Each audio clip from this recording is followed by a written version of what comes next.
Praise the lord అందరికీ. అందరు బాగున్నారా? దేవునికి ఎంతగానో కృతజ్ఞతాస్తుతులు చెల్లించుకుంటున్నాను. మళ్ళీ మనకి ఈ విధంగా వీడియో ద్వారా కలుసుకోవడానికి ఇచ్చిన అవకాశాన్ని బట్టి. మరి ఈ దినాన మనం చూసుకోబోతున్న వాక్యము ఎఫెసీలకు రాసిన పత్రిక 5వ అధ్యాయము 15వ వచనము. దినములు చెడ్డవి గనుక మీరు సమయం పోనీయక సద్వినియోగం చేసుకొనుచు అజ్ఞానుల వలె కాక జ్ఞానుల వలె నడుచుకున్నట్లు జాగ్రత్తగా చూచుకొనిడి. ఇక్కడ మనకి ఈ యొక్క వచనం ద్వారా మనకి ఏమర్థమవుతుందంటే, దినములు చెడ్డవి. మనం ఆలోచిస్తే ప్రసంగిలో దుర్దినములు రాకముందే అని 12వ అధ్యాయంలో మనకి మొదటి వచనంలో రాయబడి ఉంటుంది. దుర్దినములు రాకముందే అని అక్కడ రాయబడి ఉంది. కానీ ఇప్పుడు మనం ఆలోచిస్తే మనం చూస్తున్న పరిస్థితిని బట్టి ఆల్రెడీ మనం దుర్దినాల్లోకి వచ్చేసాము. చెడ్డ దినాల్లోనే మనం ఉంటున్నాము. ఎందుకో తెలుసా? ప్రేమలు చల్లారిపోతున్నాయి. ఎక్కడ చూచినా హత్యలు, భర్త భార్యని చంపుకోవడం, భార్య భర్తల్ని చంపుకోవడం, అనేక రిలేషన్షిప్స్ పెట్టుకోవడం, మోసపూరితమైన జీవితాలు జీవించటము, కక్ష, ఈర్ష్య, కోపాలు, క్రోధాలతో జీవిస్తూ ఉన్నాము.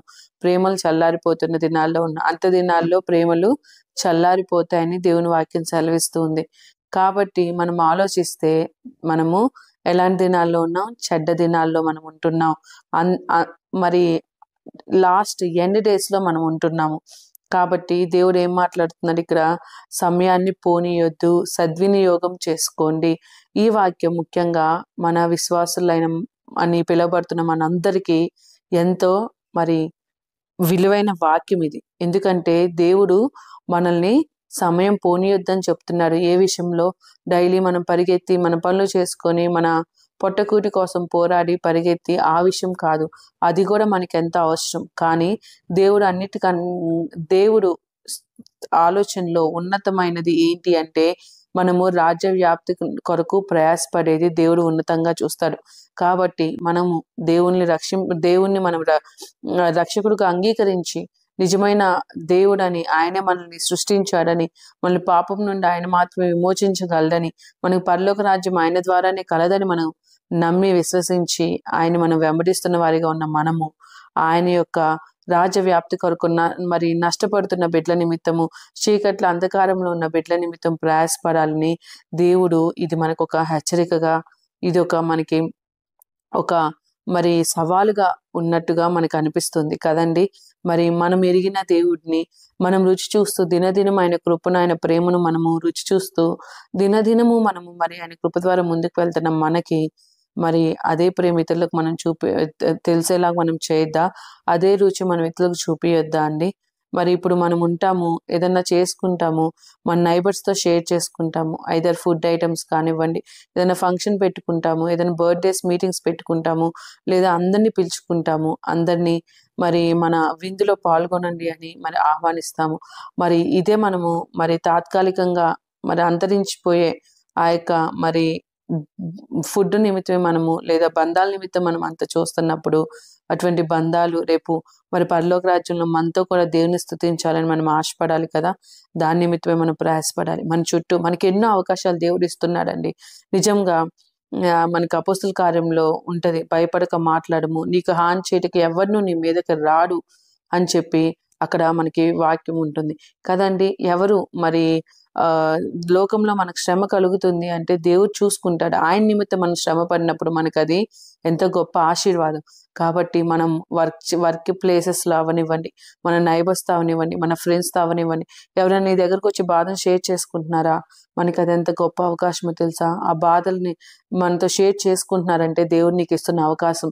ఆ సమయంలో నువ్వు దేవుని యొక్క ఆదరణ, నువ్వు ఏ విధంగా ఆదరణ పొందుకుంటున్నావు దేవుని దగ్గరని, అటువంటి ఆదరణ మాటలతో నువ్వు మరి ఆ బిడ్డలను కూడా నువ్వు ఆదరించే వాడివిగా ఉండాలి. మనకి 2 కొరింథియన్స్ 1st చాప్టర్లో ఉంటుంది.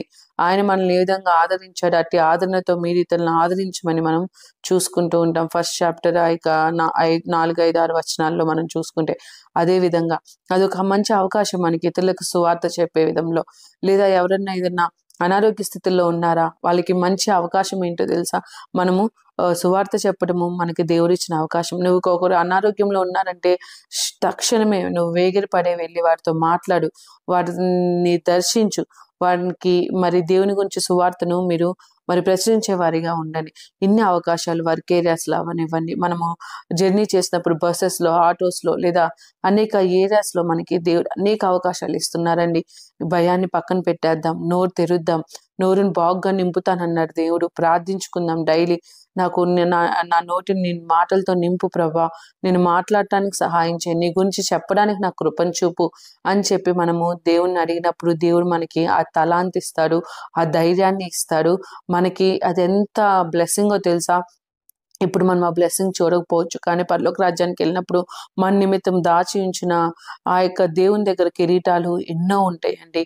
అంతేకాదు మనం చూస్తే తప్పిపోయిన ఒక గొర్రె నిమిత్తము మరి ఎంత వెతుకుతాడు కాపరి. దొరికినప్పుడు 99 వాటన్నిటిని విడిచిపెట్టి ఒక దాని కోసం వెతుకుతూ ఉన్నప్పుడు అది దొరికినప్పుడు పరలోకంలో ఎంతో సంతోషం కదా.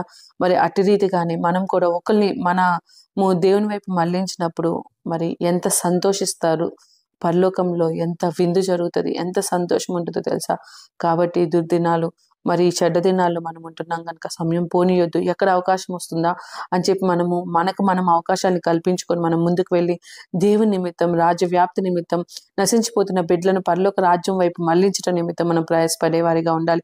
ఈ దినం నుండి అటువంటి తీర్మానం కలిగి మనం ప్రతిదినము ప్రార్థించుకొని అవకాశాల కొరకు అవకాశం ఇవ్వమని మనం ప్రార్థించి నోరు తెరిచి ధైర్యంతో దేవుని సువార్తను మనం ప్రకటించే వారిగా ఉండాలని దేవుడు ఆశపడి నాతోను మీతో అందరితో మాట్లాడుతున్నాడు. Praise the lord.